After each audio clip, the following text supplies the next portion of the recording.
Terminou, rapaziada, Vasco versus Fortaleza, o jogo terminou empatado em 0 a 0. Para as circunstâncias, podemos dizer que foi um resultado ali para amenizar os danos do Vasco. O Vasco veio de uma derrota de 4 a 0 para o Criciúma, um resultado completamente inaceitável para um time que o Vasco investiu para essa temporada de 2024. E agora o Vasco tem um empate contra o Fortaleza. Infelizmente, hoje, na realidade atual, a torcida do Vasco tem que se contentar, ficar feliz com o empate em 0 a 0 contra o Fortaleza, o que para mim é inadmissível. O Vasco tem que jogar todo o jogo para ganhar, mas devido às circunstâncias, um resultado que mantém um confronto vivo para o jogo de volta em São Januário. E aí eu espero que o Vasco jogue como time grande, eu espero que o Vasco se imponha contra o Fortaleza como tem que ser feito, porque cara, o gigante dessa história, o gigante dessa parada é o Vasco da Gama. Se os jogadores não mudarem sua mentalidade e não começarem a pensar que eles estão jogando no maior time, eles têm que pensar, cara, a gente está jogando no maior time do Brasil, então a gente tem que fazer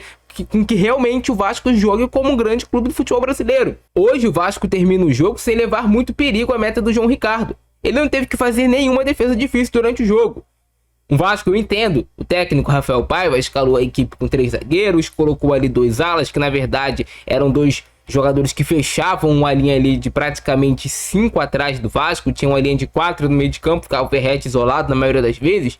Era isso que era o time do Vasco. Eu entendo que ele quis conseguir manter o Vasco vivo, manteve o Vasco vivo, empate em 0 a 0, mas se você pegar para analisar a escalação do Vasco, é inadmissível. É inadmissível. Você mostra essa escalação para qualquer pessoa e fala, porra, o Vasco investiu desde a temporada passada mais de 200 milhões de reais e tá jogando um jogo decisivo de Copa do Brasil com essa escalação. Cara, é inacreditável. É surreal, chega a ser inacreditável o que vem sendo feito no Vasco. O trabalho do Vasco de scout, o trabalho do Vasco para a contratação de jogadores. Você nunca vai falar que o Vasco investiu mais de 200 milhões para montar esse time. É inacreditável. E aí você pega a escalação do Fortaleza, que muita gente tem medo. O time do Fortaleza é um time bem treinado pelo Vojvoda. Mas você pegar na escalação, o time do Fortaleza não tem nada demais, não tem nenhum super craque. São jogadores que ali funcionam no sistema de jogo do Vojvoda. Isso é o time do Fortaleza. Falando sobre o jogo de hoje, o Vasco começa todo recuado. O Fortaleza não estava conseguindo colocar tanta pressão no início do jogo. O Vasco estava até conseguindo conter bem os ataques do Fortaleza. O Hugo Moura e o Matheus Carvalho tentando fazer o time do Vasco ficar um pouco ali com a bola. Só que um time completamente sem criatividade. Um time onde você tem o Ryan, que até é um jogador que tem alguns momentos de lucidez, mas é um jogador sem intensidade. Ele não tem intensidade para estar no profissional Ryan. Essa é a grande verdade. Eu sei que muitas vezes ele fica extremamente isolado, mas o Ryan não tem intensidade, cara. O Ryan não é um jogador intenso. Ele não é aquele jogador que, porra, termina o jogo, ele tá morto, estirado dentro de campo. Não é. Ele é aquele jogador que, por hora, às vezes nem volta até pra marcar. Não encaixa bem a marcação. É um jogador que tem velocidade, tem força, tem talento, mas ainda falta muito pro Ryan ser o cara titular do Vasco. Hoje, eu não consigo ver o Ryan melhor do que o Watson. Eu acho até que o Watson, quando entra no segundo tempo, entra bem no jogo.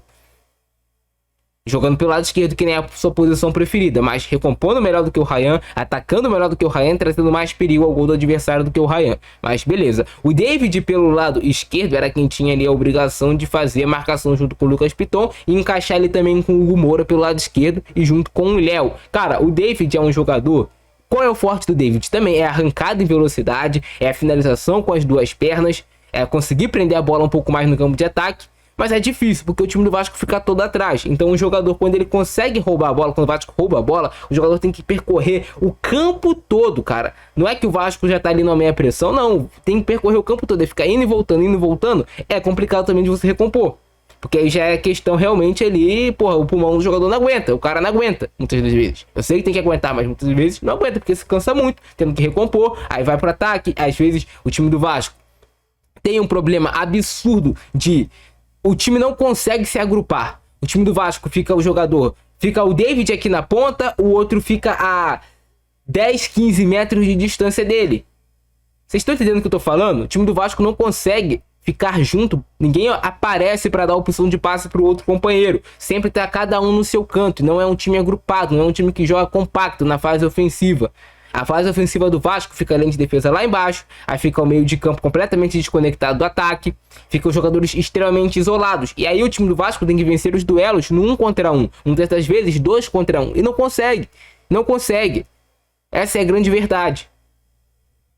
O time do Vasco precisa se agrupar mais, precisa ter mais aproximação para conseguir criar as jogadas. Para isso você precisa de coragem. Você tem que ter coragem para se aproximar, às vezes deixar um pouco mais de espaço lá atrás, mas você aproxima o time compacto, o time vai atacar.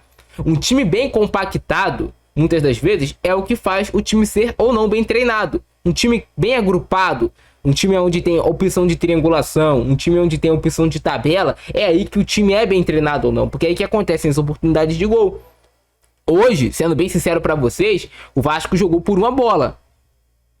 E no primeiro tempo, o Fortaleza trouxe muito perigo ao gol do Vasco. Como é que o Fortaleza trazia perigo ao gol do Vasco? O Fortaleza conseguia balançar essa linha de 5 do Vasco. Conseguia balançar a linha de 5 do Vasco. E quando não conseguia balançar a linha de 5 do Vasco, eles conseguiam infiltrar pelo meio. Porque os jogadores do Vasco perdem muito duelo individual.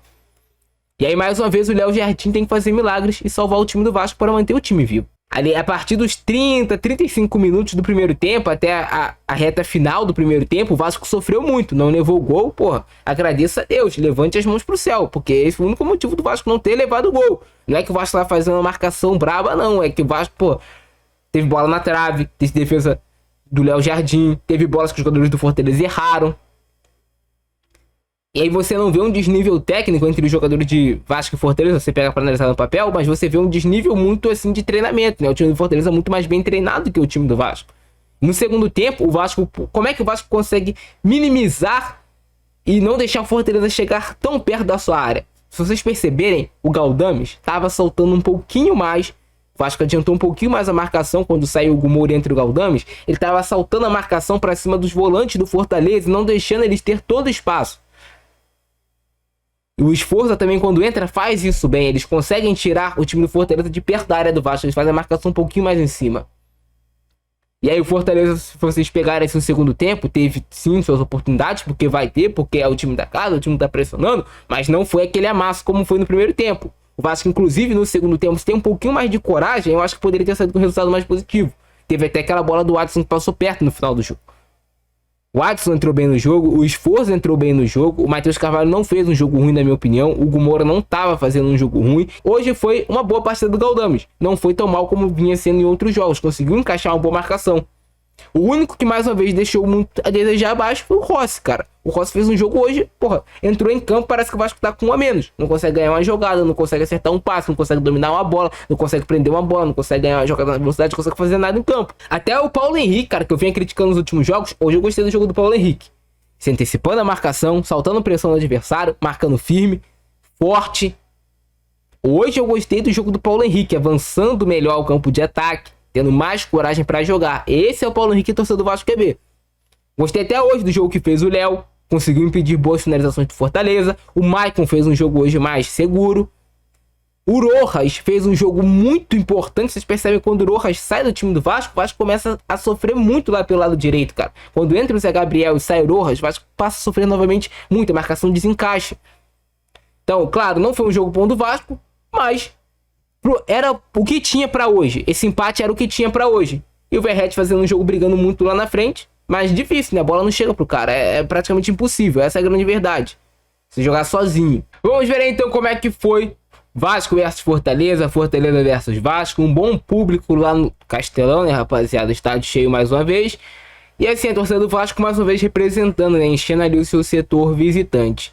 O Vasco, como eu falei com vocês, aquele esquema com 3 defensores. E aqui vocês percebem, olha quantos jogadores tem do Fortaleza na imagem. 1, 2, 3, 4, 5. E aqui você só vê o David e o Matheus Carvalho. Cara, como é que vai acontecer uma jogada do Vasco? Eles sempre têm superioridade numérica. É muito complicado. É muito complicado acontecer as jogadas dessa forma. O time do Vasco não é um time compacto para atacar. Hoje até se compactou bem na defesa, mas para atacar, pelo amor de Deus, cara. O Maicon, eu sabia que ele ia ser importante para esse jogo aéreo. Eu sei que o Fortaleza é um time que gosta bastante desses cruzamentos. E o Maicon foi importante porque em vários momentos ele conseguiu cortar esses cruzamentos. Mas a gente viu hoje um time do Vasco bem inseguro, jogadores com medo, tentando errar o menos possível. Claro, sempre tem que tentar errar o menos possível, mas o time do Vasco com medo. Essa jogada aí do David com personalidade foi talvez a jogada mais perigosa do Vasco no primeiro tempo. Ele dá um bonito chapéu ali pra cima do adversário, finaliza a bola, pega na marcação. Mas é um Vasco também que não conseguiu nem ser perigoso nas jogadas de escanteio hoje. O Vasco precisava, na minha opinião, contratar um treinador de bolas paradas, porque do jeito que tá, aí um bom chute do jogador do Fortaleza, do Pochettino, e a boa defesa do Léo Jardim. Mas o Vasco também não sofreu tanto assim, porque conseguia preencher bem alguns espaços. Aí o chute do Vasco no gol, essa bola do Paulo Henrique fraquinha.